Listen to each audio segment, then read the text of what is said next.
Bismillahirrahmanirrahim. Assalamualaikum warahmatullahi wabarakatuh. Salam sejahtera dan sehat selalu, dan selamat datang kepada seluruh penonton yang hadir di sana atau yang melihat podcast Persdamar kali ini ya. Oke, bertemu lagi dengan saya Dia Khairunisa selaku host dalam podcast part 2 dari Persdamar yang biasa disebut dengan Jurnal Damar gitu. Ya, di sini saya akan berbincang-bincang mengenai kekapmian. Tentunya tidak sendiri. Di sini saya sudah ditemani oleh ketum Kapmi sendiri, yang mana beliau nanti akan memperkenalkan gitu identitas beliau. Ya, selamat siang Mas Puji. Selamat siang Mbak Dia.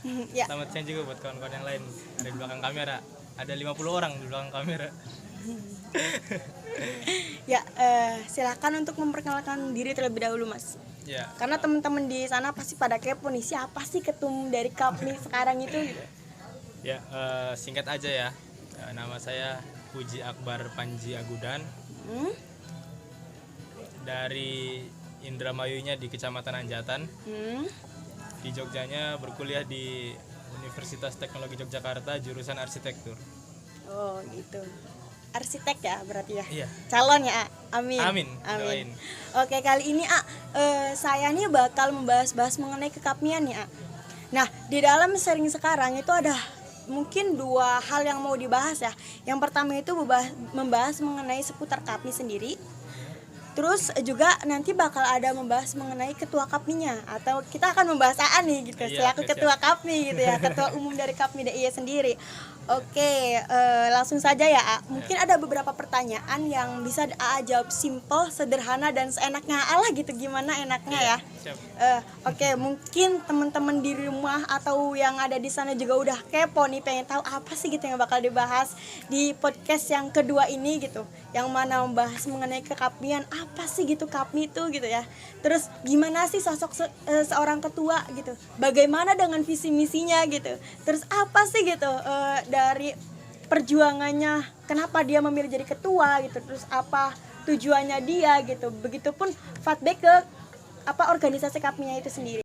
Untuk pertanyaan yang pertama nih bisa diceritakan nggak gitu, mengapa sih Puji itu memilih melanjutkan pendidikan di kampus Yogyakarta gitu, padahal kan banyak nih ya kampus-kampus lain juga gitu, kayak Jakarta, Bandung gitu. Kenapa sih Puji sendiri memilih di Yogyakarta gitu?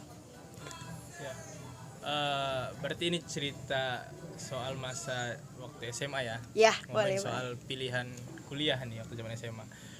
Sejujurnya saya pribadi saat masih duduk di bangku SMA kelas 12, spesifiknya itu ngomongin soal kuliah ya, itu bisa dibilang nggak sematang kawan-kawan yang lain gitu dalam mempersiapkan perkuliahan gitu, arahnya mau kemana.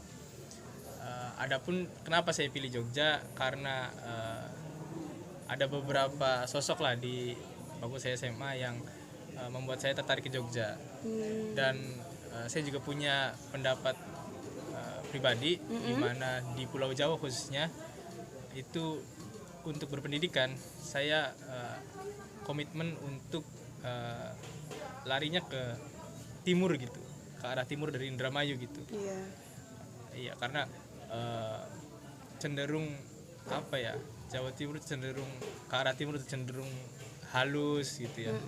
Terus banyak juga cerita-cerita terkait dunia pendidikan yang luar biasa di situ, apalagi ngobrolin soal Yogyakarta dengan banyak julukannya, kota pelajar lah, dengan kampusnya yang banyak, dengan diskusi malamnya yang terus berjalan gitu. Itu yang membuat saya tertarik, akhirnya memilih tujuan kuliah di Yogyakarta.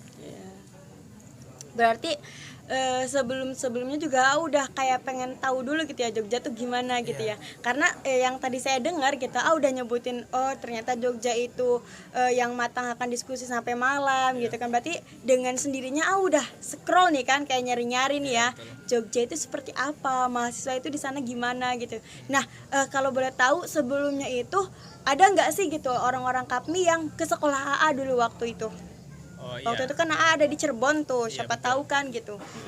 Iya, sekedar informasi juga buat kawan-kawan ya, bahwa saya SMA-nya nggak di Indramayu tapi di Cirebon. Jadi pada saat itu ya nggak ada dari kawan-kawan KAPMI yang menghampiri ke sekolahan gitu, karena program kawan-kawan KAPMI kan spesifik ke sekolah-sekolah di Indramayu gitu. Kayak gitu Mbak Dia. Oke, ini kita lanjut ke proses selanjutnya ya.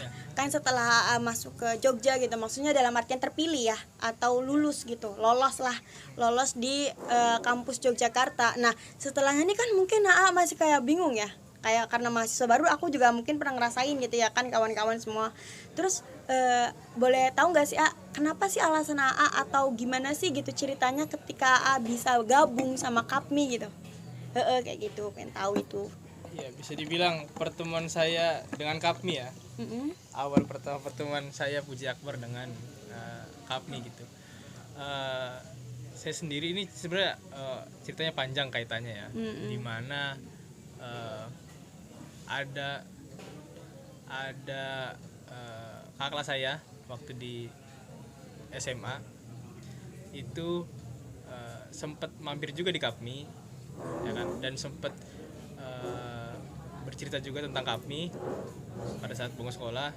Jadi beliau muncak kalau nggak salah, karena beliau suka naik gunung, terus tempat peristirahatannya ditampung di KAPMI, dan beliau menceritakan lah cerita di KAPMI ke saya. Begitupun saat tahu saya melanjutkan perkuliahan di Yogyakarta, maka saran yang beliau berikan adalah coba Ji dicari di Google ya kan, di Google Maps, apakah sekretariat KAPMI dekat sama kampus yang sekarang Puji keterima gitu. Dan saat saya cari ternyata deket kan, jadi sekretariat KAPMI dan kampus saya tuh lumayan deket gitu. Maka oke, saya bilang di satu sisi saya pun sebenarnya menunda-nunda untuk mencari kos zaman segitu ke Jogja, menunda, sehingga saat datang ke Jogja itu bingung cari kosnya. Dan cari kos di Jogja kan nggak bisa sehari 2 hari ya, artinya kalau sehari 2 hari bisa, cuma kan nanti nggak sesuai lah kayak gitu, maka butuh waktu yang panjang. Dan saat disarankan untuk coba di KAPMI aja, boleh kok tidur di situ gitu. Oke, saya langsung kontak zaman segitu divisi kaderisasinya Mas Faisal. Saya langsung telepon beliau, langsung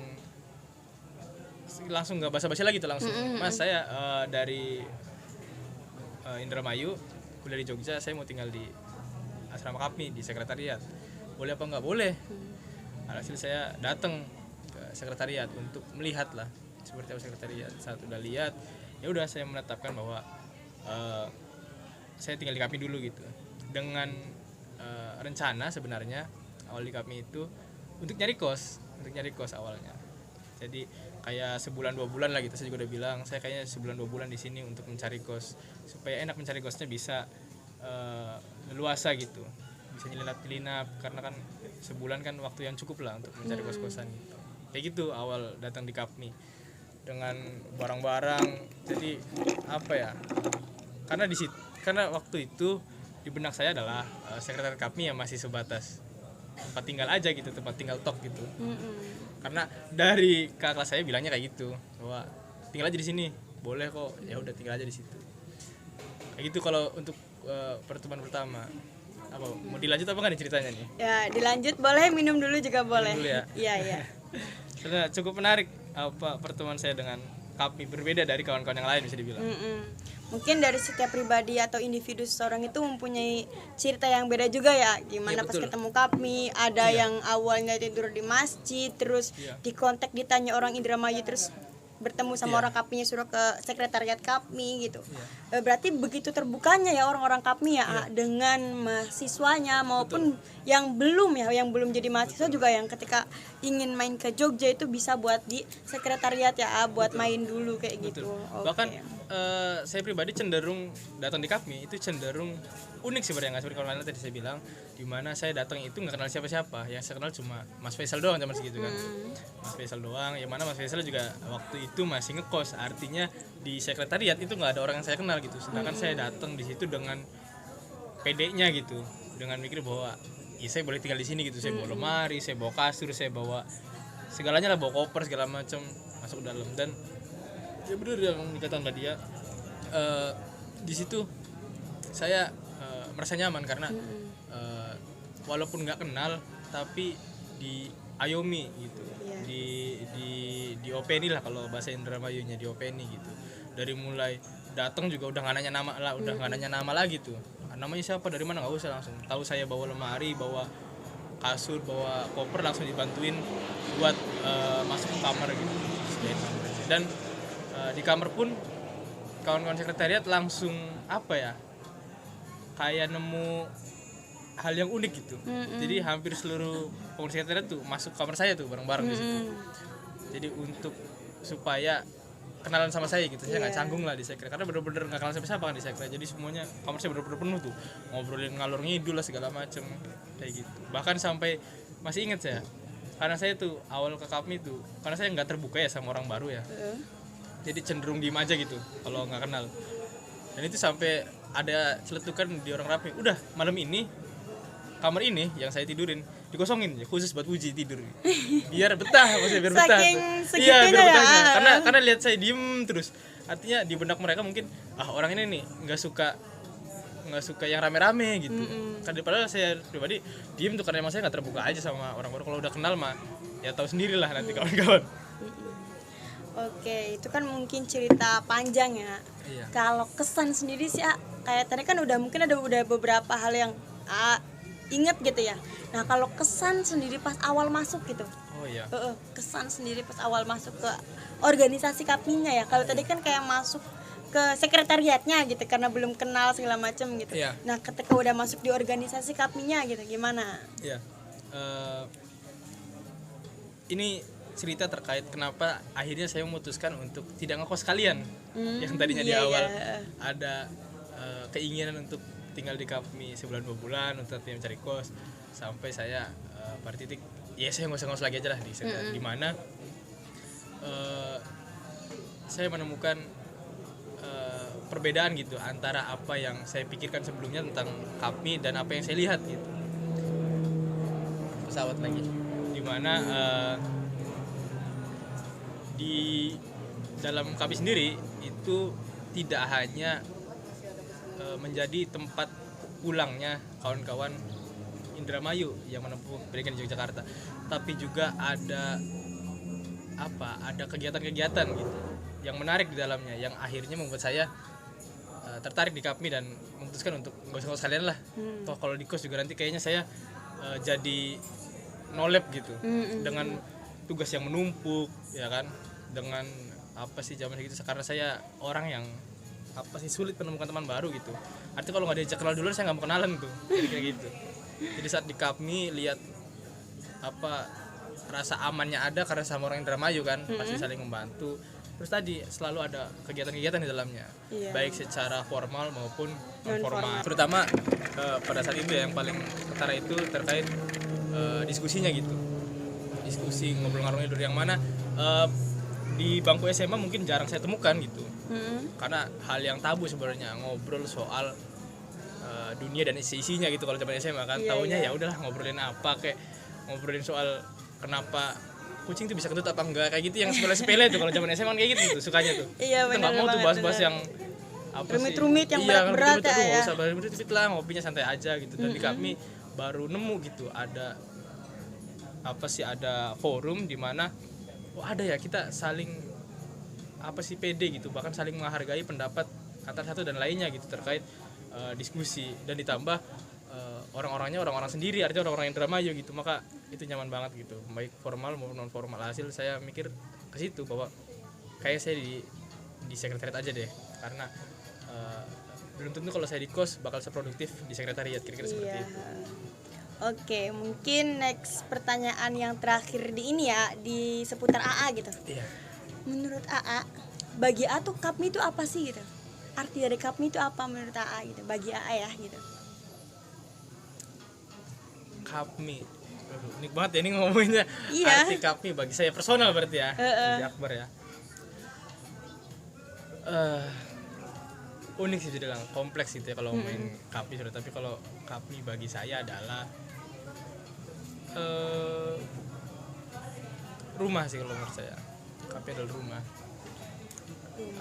Rumah saya kembali ya, rumah deh. Karena tadi dengan cerita yang saya sampaikan bahwa fungsi-fungsi rumah hadir dalam KAPMI pada saat itu, sehingga bisa sampai saya betah di KAPMI. Kira-kira itu awal-awal di KAPMI. Siapa sih orang yang nggak seneng punya rumah ya? Iya. Siapa sih orang yang nggak bangga punya rumah gitu, yang mana dia nggak bisa nggak kehujanan gitu ya? Iya. Nggak kehujanan, nggak kesepian gitu kan definisi betul. dari rumah tak? Betul. Nggak kehujanan, nggak kesepian, nggak sering boring gitu ya? Iya. Karena punya saudara di sana gitu, tempat yang enak gitu ya. Oh itu ya. Oke, mungkin sekarang bisa dibilang saya tuh apa ya? Mm-mm. Ya secara produktivitas ya, jadi Iya. selamatkan sama KAPMI gitu. Artinya kalau saya nggak ketemu KAPMI, nggak tahu tuh saya di Jogja sekarang jadi apa gitu. Nggak tahu saya sekarang di Jogja apa kayak gimana gitu. Iya. Itu ya, mungkin ya tadi pertanyaan-pertanyaan atau sharing-sharing kita mengenai dari person Apuji sendiri ya, selaku ketua umum KAPMI DIY di masa periode sekarang. Nah, sekarang kita bakal tarik nih ke KAPMI-nya, dan tentunya ke KAPMI-nya ini nggak bakal jauh-jauh dari Apuji juga gitu, karena kita di sini sharing bersama ketua umumnya gitu. Oke, pertanyaannya yaitu kan sebagai ketua kan punya visi misi nih ya. Nah, kalau boleh tahu dan mungkin jadi pengingat ya, atau siapa tahu kan ada demisioner atau alumni yang lihat podcast ini nih ya. Ya. Mungkin pengen tahu nih, apa sih visi misi dari AA itu? Kayak gitu. Iya. Kalau nggak juga bisa lihat sebenarnya di Instagram PPKK KAPMI ya, tapi itu belum yang follow, nanti saya terangkan di sini. Dimana sederhana sebenarnya, nggak terlalu jelimet visi misi saya. Dimana visi saya itu mewujudkan KAPMI sebagai rumah yang nyaman dan wahana berproses yang nyata dengan mengedepankan nilai-nilai kedaerahan, dengan misinya yaitu pertama menjadikan KAPMI tempat yang nyaman dan produktif, yang kedua itu membuka wawasan dan menanamkan nilai-nilai kedaerahan, yang ketiga yaitu eksplorasi potensi anggota guna mencapai proses yang nyata agar bermanfaat untuk kehidupan bermasyarakat maupun akademis, kayak gitu. Mungkin. Masya Allah, sangat luar biasa ya visi misinya, dan semoga visi misinya ini, tujuan dari organisasinya ini bakal terwujud bersama dengan rekan-rekan pengurus lainnya ya. Begitupun saya juga salah satu pengurus dari divisi pendidikan gitu. Oke, dengan visi misi yang seperti itu ya, sebenarnya apa sih gitu tujuan besar dari visi misi itu, kayak gitu. Pengen tahu tujuan besarnya itu apa gitu, dari visi misi itu untuk menggerakkan roda organisasinya. Ya, kalau kita baca ulang tadi ya, sebenarnya ini poin-poin yang berkesinambungan gitu, yang mana ini sebenarnya dasar dari organisasi kami itu sendiri gitu, di mana di awal saya tadi pengen menjadikan KAPMI rumah yang nyaman dan produktif. Artinya KAPMI menjadi tempat yang nyaman, tapi nggak nyaman buat malas-malesan, tapi nyaman untuk produktif. Ya kan, KAPMI menjadi tempat yang nyaman untuk produktif, kira-kira kayak gitu. Dengan suasana yang dibangun di dalamnya memaksa kita untuk produktif. Tadi saya bilang, kalau saya di kos mungkin saya malas-malesan, cuma karena saya di KAPMI jadi terpacu gitu untuk terus produktif. Terus yang kedua itu membuka wawasan dan menanamkan nilai-nilai kedaerahan, karena mau nggak mau KAPMI itu spesifik pada daerah Indramayunya gitu. Ya kan, keluarga pelajar masih Indramayu, artinya kita organisasi daerah yang mana membawa nama Indramayu, maka sudah sepatutnya di dalamnya spesifik juga berbicara soal penanaman nilai dan memperluas wawasan soal Keindramayuan dalam hal ini. Terus yang terakhir terkait eksplorasi potensi anggota. Ini ngomongin soal tadi, di mana dari produktivitas itu sendiri sebenarnya, dari kata produktivitas tadi teknisnya adalah untuk mengeksplorasi potensi-potensi dari anggota. Jadi keinginan saya adalah supaya kawan-kawan yang dari Indramayu di Jogja itu secara potensi diri itu tereksplorasi gitu. Bahkan bagi mereka yang bahkan nggak sadar, saya ini nggak punya bakat gitu, saya emang nggak punya kecenderungan, saya mah orang biasa. Enggak, di KAPMI kita bakal eksplorasi itu. Kamu sukanya di mana, di KAPMI udah lengkap gitu secara pilihan gitu kan. Mau yang di jurnalistik ada Damar, mau yang di kesenian ada Krikil, yang di olahraga ada olahraga ya kan, yang di pecinta alam ada ada palami, terus bagian yang suka diskusi, baca, ada kawan-kawan pendidikan dan lain sebagainya lah. Artinya kita punya segala alat untuk mengeksplorasi anggota gitu, dan harapannya supaya anggota kami tereksplorasi gitu. Dia bisa mengeksplorasi bakatnya, bahkan yang belum menemukan bisa menemukan apa kecenderungannya gitu di kami. Guna untuk menunjang kehidupan bermasyarakat nanti di Indramayu maupun akademis di Yogyakarta. Kira-kira seperti itu. Oh, itu ya. Wah, dari podcast ini nih secara tidak langsung kita diingatkan lagi, teman-teman, ternyata diingatkan lagi, dipetik lagi gitu semangatnya gitu dengan tadi gitu, sudah setelah membacakan visi misi ya, kemudian tujuan besarnya kayak gitu. Oke, pertanyaan selanjutnya secara umum ya, bagaimana sih gitu pandangan politik organisasi KAPMI sendiri? Iya. Pandangan politik ya. Sejujurnya saya nggak akan spesifik menjawabnya ya, karena saya nggak concern di ranah situ gitu. Tapi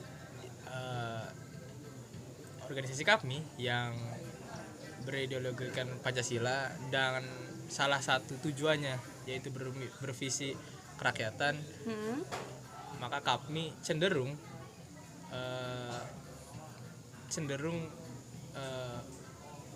berada pada posisi rakyat gitu. Artinya kita ada pada kubu masyarakat kecil dalam hal ini, masyarakat bawah dalam menyikapi fenomena-fenomena politik, kira-kira kayak gitu. Ketimbang ke atas gitu, kita lebih kemasyarakatan lah, kira-kira kayak gitu dalam menanggapi fenomena-fenomena politik kayak gitu, kalau yang saya paham. Oke. Itu ya peran politik KAPMI sendiri ya maksudnya. Iya, dan itu tercantum dalam segala kegiatan maupun agenda-agenda gagasan yang dibangun gagasan di juga. organisasi gitu, bahwa itu kerakyatan gitu, kayak gitu. Oke, next ya. Pertanyaan selanjutnya yaitu apa sih gitu ya sebenarnya peran organisasi daerah khususnya KAPMI ini sendiri ya gitu. Nah, untuk Indramayu itu sendiri gitu, seberapa pentingkah itu peran dari organisasi daerah ini? Ya, kita terkhususkan bahas KAPMI ya kayak gitu. Untuk Indramayunya itu.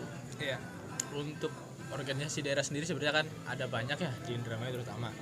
Tapi ini spesifik pada KAPMI. Jadi seperti yang saya bicarakan di awal, di mana di misi saya ada yang ngomongin soal penanaman dan memperluas wawasan soal nilai kedaerahan, Indramayuan, karena itulah nilai plus dari organisasi daerah ini gitu. Artinya kalau kita bedah secara dasar, kalau kita ingin mencari ilmu A contoh, ya apalagi di Jogja, ya ada tempatnya. Ilmu B ada tempatnya, ilmu C ada tempatnya. Tapi kalau ngomongin Indramayu, ya cuma di KAPMI tempatnya, kira-kira seperti itu. Ini juga saya kutip dari kata-katanya dari alumni juga nih, yang ngomong kayak gitu, bahwa kenapa alasan beliau tetap di KAPMI katanya, karena cuma di KAPMI yang bahasnya soal bahas Indramayu. Jadi Orda punya peran penting untuk menanamkan dalam hal ini KAPMI ya, menanamkan nilai-nilai kedaerahan kepada mahasiswa orang-orang Indramayu yang menempuh pendidikan di Yogyakarta, supaya minimal itu nggak lupa akan daerahnya Indramayu, ya kan, bahkan bisa sampai berkontribusi langsung ke Indramayu. Karena menurut saya pribadi, Indramayu itu nggak kekurangan orang-orang pinter kok. Orang Indramayu banyak sekali menurut saya orang-orang yang hebat. Cuma menurut saya masih kurang untuk kawan-kawan yang punya tekad untuk mau merubah Indramayunya gitu. Kalau orang hebatnya saya rasa banyak, cuma sedikit yang mau kembali mengabdi kepada daerah, kira-kira seperti itu. Dan Orda harapannya bisa mengarah ke situ, terutama khususnya KAPMI dengan misi saya tadi, membuka wawasan dan menanamkan nilai kedaerahan. Di situ poinnya sebenarnya. Boleh nih kita selip nih beberapa kegiatan-kegiatan KAPMI yang udah diberikan atau dari KAPMI untuk Indramayu sendiri. Contohnya kayak kemarin kan kita kayak udah di-spill tuh mengenai KAPMI mengabdi kayak gitu, terus ada pekan pendidikan, itu gimana? Iya. Kalau ngomongin kegiatan-kegiatan KAPMI ya, itu ada banyak sekali sebenarnya. Iya. Dan kalau kita sebutkan juga nanti bisa disambung-sambungin tuh sama misi saya dan makna KAPMI yang tadi saya sebutkan gitu, di mana kita lebih ke masyarakat, di mana kegiatan-kegiatan kita ya berfokus pada daerah dan masyarakat kecil gitu, di mana kita mengadakan KP Mengabdi ya kan. Terus kemarin juga ada pekan pendidikan di mana kita menjemput bola untuk datang ke seluruh sekolah Indramayu untuk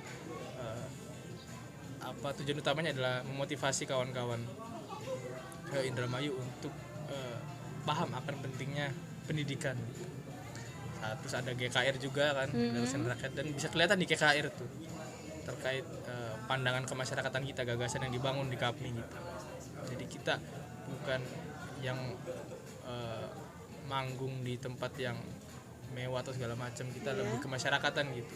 Seperti yang kita lakukan kemarin kan, itu bener-bener ya panggung rakyat banget gitu. Kawan yang lain nggak usah bayar tiket, nggak usah ribet-ribet, bahkan ada yang bawa anaknya, bawa sepupunya, bawa apanya untuk hadir menyaksikan pertunjukan seni Indramayu pada saat itu. Kira-kira kayak gitu. Wah, sangat luar biasa ya kegiatan-kegiatannya ini, dan bisa memotivasi organisasi-organisasi lain juga menurut saya gitu. Karena mau nggak mau kita harus bisa collab ataupun bisa melihat gitu dari sisi kebaikan suatu organisasi ataupun lembaga ataupun perusahaan kayak gitu. Oke, next selanjutnya berbicara tadi sedikit membahas mengenai organisasi lain ya. Itu kan relasi ya. Nah, di KAPMI sendiri sih bagaimana relasi dengan organisasi lain gitu. Dan bagaimana cara membentuk relasi itu, sejauh mana sih kayak gitu KAPMI dengan organisasi lain kayak gitu. Iya. Ngomongin relasi dengan organisasi lain ya. Walaupun dari hari saya dilantik sampai sekarang baru terhitung berapa bulan, 3 bulan atau 2 bulan ya Mas ya, dari Januari. Tapi relasi itu sudah terjalin gitu. Artinya apalagi dengan organisasi daerah yang ada di Indramayu ya, dengan pandemi kemarin kita kembali dari tempat perantauan masing-masing, kita bertemu di Indramayu, maka intensitas bertemu antar warga Indramayu itu cukup erat gitu. Kemarin juga pada saat pendidikan ya saling bertemu gitu antara kita, bahkan spesifik ada satu order sendiri yang ada saudara saya sendiri di situ, sehingga hubungannya udah erat gitu, udah main bareng, nongkrong bareng, apa bareng kayak gitu, dan nggak jauh-jauh ngobrolin nanti soal dampak organisasi daerah kepada daerah juga kayak gitu. Berarti kita juga saling kolaborasi ya. Iya. Kayak gitu, nggak mempersempit diri. Ternyata organisasi KAPMI itu nggak mempersempit diri. Kita welcome dengan siapapun ya, baik itu anggota, pengurus ataupun orang yang beridentitas Indramayu. Nah, demikian juga tadi sudah dijabarkan gitu oleh ketum sendiri bahwasanya kita juga membangun relasi dengan organisasi lain gitu. Betapa welcome kita gitu ya, orang-orang KAPMI kayak gitu ke siapapun ya, kemanapun kayak gitu. Oke, mungkin ada tambahan lagi dari tadi yang membahas mengenai relasi. Bahas mengenai relasi mungkin cukup deh, soalnya kalau dibahas panjang juga kayaknya. Ada saudara saya juga itu ceritanya panjang. Segitu aja. Yang jelas kita terus menjalin silaturahmi dengan ketua-ketua Orda di Indramayu khususnya, masih terjalin sampai sekarang.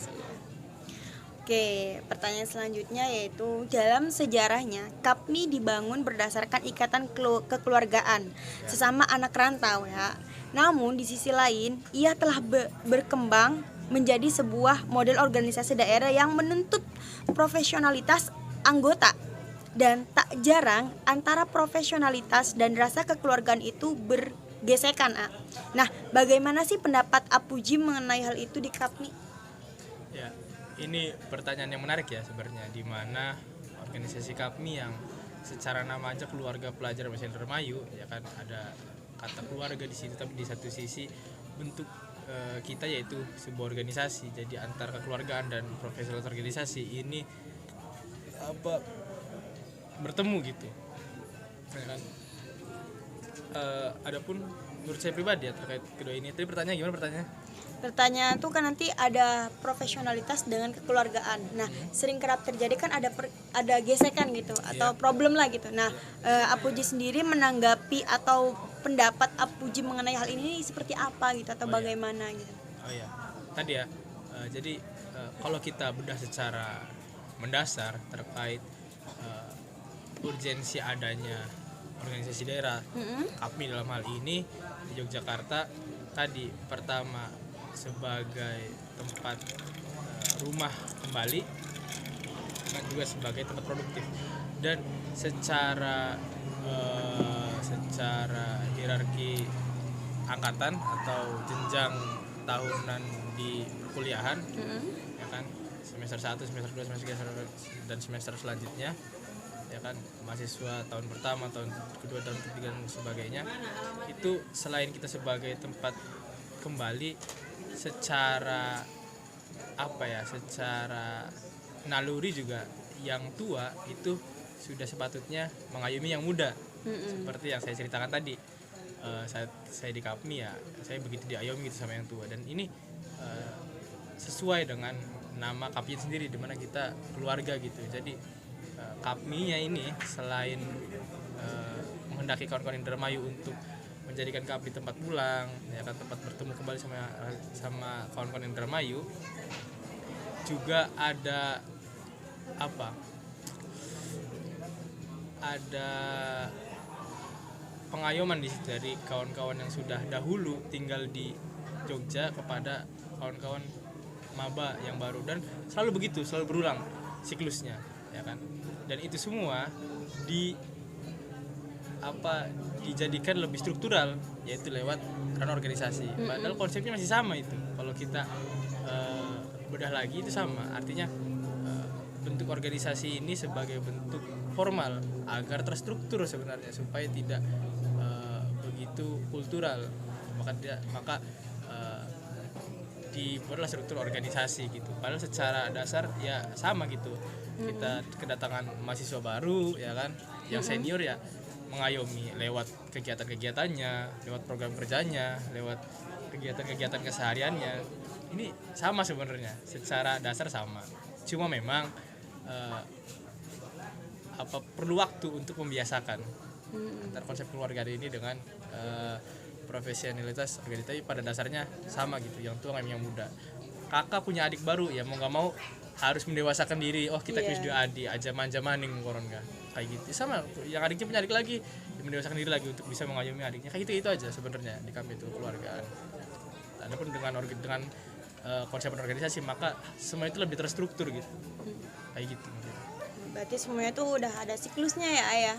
Jadi ketika berposisi menjadi adik ya harus mau diayomi gitu ya. Betul. Ketika menjadi kakak ya harus bisa mengayomi. Iya. Dan begitupun selanjutnya gitu ya. Terus berputar seperti itu. Oke. Apakah mungkin ya keduanya itu dapat berjalan seirama dalam mengawal perkembangan KAPMI ke depan gitu. Nah, dan bagaimana caranya? Iya. Ngomongin bisa atau tidaknya ya, saya pribadi akan selalu percaya bahwa kedua hal ini akan selalu bisa beriringan gitu. Adapun caranya ini memang perlu waktu yang lama gitu, perlu proses yang cukup untuk bisa meleburkan antara keluargaan ini dengan proses organisasi gitu. Artinya perlu proses yang lama, artinya perlu keteguhan juga dari kawan-kawan KAPMI untuk mau memahami, untuk mau berpikir terkait penyatuan dua hal ini gitu. Karena pada akhirnya sebenarnya bisa gitu, cuma perlu kekompakan dari kitanya aja gitu, sama kegigihan untuk mau memahami gitu. Karena cenderung tahu permasalahannya ya lebih milih ya wis lah ribet mengoron kan. Itu kan mentalnya kan nggak kayak gitu. Kita lebih cenderung terpacu untuk menyelesaikan masalah gitu, ketimbang ya wis lah mengoron kayak gitu. Itu ya. Jelas bisa pasti jelas bisa gitu jawabannya. Kita harus selalu berpikir positif ya dalam menanggapi segala sesuatu hal ya. Gak boleh nyerah dulu nih ya, karena semua itu ada jawaban dan ada jalan keluar ya gitu. Oke, teman-teman semuanya atau mirsa yang ada di sana gitu, kita udah mau beranjak ke pertanyaan terakhir sih kayaknya ini. Yang mana pertanyaan terakhir ini mungkin bisa dijadikan jawaban dan doa ya karena dari pertanyaan ini bakal menghadirkan jawaban dari ketum sendiri gitu. Nah, nanti jawaban dari ketum ini sebagai doa gitu. Karena pertanyaannya adalah apa sih pesan yang ingin disampaikan untuk seluruh anggota KAPMI nih dari ketum sendiri kayak gitu. Dari Puji Akbar Panji Agudan. Iya. Sebentar ya, untuk ngomongin pesan kepada KAPMI ya, saya punya kutipan yang cukup menarik. Wah. Dari demisioner ketua tahun 2000 berapa tuh, Mas Tio. Mas Bentar, Tio saya- waktu itu ketuanya. Boleh saya minta waktu sebentar nggak buat Boleh Bang. nyari ininya? Boleh. Sambil nyari, boleh nggak nih? Aku kayak kepo gitu. Kayaknya soalnya dengar nama AA sendiri nih, kayak di belakang ada yang ganjal gitu. Boleh tahu nggak sih apa sih singkatan dari, kan nama lengkapnya iya. Puji Akbar Panji Agudan gitu ya. Kayaknya kan kalau Puji Akbar sama Panji kan kayak udah biasa gitu lah. Tapi Agudan ini nih apa? Apakah dari bahasa Prancis gitu atau Jerman atau ada Waduh. makna tersendiri gitu ya? Mungkin bisa di-spill nih biar jadi ice breaking kita juga gitu, kayak gitu sambil nunggu tadi pertanyaannya, Ya, jawabannya. ini santai aja ya buat kawan-kawan ya. Ini apa selingan aja gitu. Jadi banyak yang salah juga untuk spelling kata agudannya itu. Karena emang nggak umum gitu. Kalau Panji umum, Akbar ya umum, Puji ya umum. Cuma di Agudan ini ada yang ngomong Agundan, ada yang ngomong apa Ini bisa segala trouble macam, ketika nggak bingung. MC ya, MC Iya, atau itu bingung karena pembawa Nah, acara. untuk teman ketahui bahwa Agudan sendiri itu singkatan dari profesi kedua orang tua saya, di Wah. mana Agudan itu anak guru dan bidan. Oh, Agudan, anak guru dan bidan. bidan. Iya, Iya sih ya. Ini buat lu yang belum tahu nih. Agak unik juga kalau orang baru tahu, biasanya apa unik juga gitu. Loh, iya tuh sih. Kirain ya benar tadi, kirain bahasa mana dia ambil dari Iya, bahasa Arab. awalnya juga kayak mikir, oh kok bahasanya asing ya, atau ambil dari bahasa Arab, tapi jarang gitu denger bahasa Arab Agudan gitu. Apa Spanyol gitu atau Jerman gitu kan. Ya, saya ketemu nih udah. Oke, apa tuh A? Pesannya untuk para anggota KAPMI ya, ini dikutip dari postingan Instagramnya Mas Tio Pratama ya. Ketua KAPMI periode 2000 berapa ya? 2017 apa 16 gitu, saya lupa. Yaitu captionnya adalah cobalah dulu baru cerita, pahamilah dulu baru menjawab, pikirlah dulu baru berkata, dengarlah dulu baru beli penilaian, bekerjalah dulu baru berharap, berproseslah dulu baru menuai hasil. Kayak gitu. Itu kesannya, pesannya ya. Iya pesan. Pesannya gitu. Jadi semuanya itu harus dilakukan dulu gitu sebelum memberikan sesuatu hal gitu. Kayak gitu. Jadi intinya tetap ya harus coba gitu. Kayak kenapa enggak gitu ya, enggak. Gitu. Oke, AA, makasih nih ya udah aku ajak bincang-bincang nih. Iya. Ada kayaknya satu zaman kita duduk di sini Iya, ngobrol-ngobrol nggak ya. kerasa Ngobrol-ngobrol Makasih mengenai nih. Panji sendiri gitu kan, setelah aku ketua Sampai umum habis gitu tuh, udah dari habis KAPMI. tuh, nggak Iya, kerasa. aku masih segini aja soalnya emang jarang minum kayak gitu. Terus habis itu dibawa ke KAPMI-nya, dibawa dengan visi misinya gitu ya. Sampai tadi gitu kita bawa spill namanya gitu ya, saking pengen tahu ini nih kayak gitu. Oke, mungkin saya sendiri ya, Dia Khairunnisa selaku host di podcast part kedua dari Pers Damar, atau biasa kita tahu jurnal Damar sendiri ya, yang mana sharing kali ini itu sharing kekapnian.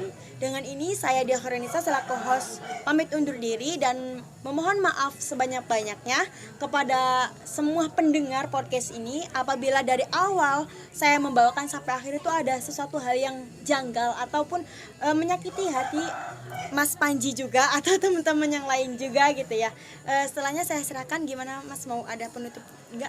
Enggak deh, mungkin tadi pesan Oke. tadi udah bisa jadi penutup buat kamu. Oke. Ya, kami berdua, saya Dia Khairunnisa selaku host dan Mas Panji selaku ketum yang apa ya, menjadi apa A? Namanya? Apa namanya A? Apa? Apa? Narasumber, iya itu, menjadi narasumber podcast kali ini. Kami berdua pamit undur diri. Walakhir, wassalamualaikum warahmatullahi wabarakatuh. See you.